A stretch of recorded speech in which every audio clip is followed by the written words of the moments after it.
Hello everyone, this is Ritabrata Mukherjee. আশা করি আপনারা সকলে ভালো আছেন। আপনাদেরকে জানাচ্ছি খুব আনন্দের সঙ্গে যে আমাদের নতুন ছবি, যে ছবির নাম ডিসপারশন, নির্দেশনায় শাশ্বত মুখার্জি, সেই ছবি এই জাস্ট কিছুদিন আগে পোস্টার রিলিজ হয়েছে এবং the first public Kolkata screening is going to happen at Chhayanaut on the 1st of April at Jadavpur university KP Basu Memorial হল ফ্রম 5:15 PM। এই ছবিটি নির্মাণ করেছেন এবং এই ছবিতে কাজ করেছেন অনেক অনেক স্টুডেন্টসরা, ইন্ডিপেন্ডেন্ট ফিল্ম মেকার্সরা এবং একটা ইন্ডিপেন্ডেন্ট টিম যেখানে অনেক ফিল্ম লাভার্সরা রয়েছে।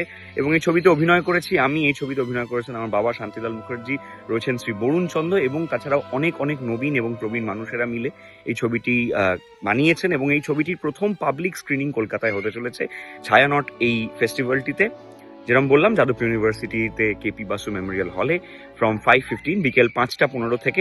আপনাদের সকলকে অনুরোধ করছি, please do be there and watch our film, and there will also be a question answer session right after the film is shown. So সেদিন আসুন, আমাদের ছবিটি দেখুন এবং আমরা উপস্থিত থাকবো সেখানে। আমাদের সঙ্গে ছবিটি নিয়ে অনেক অনেক কথা হবে। Thank you, cheers.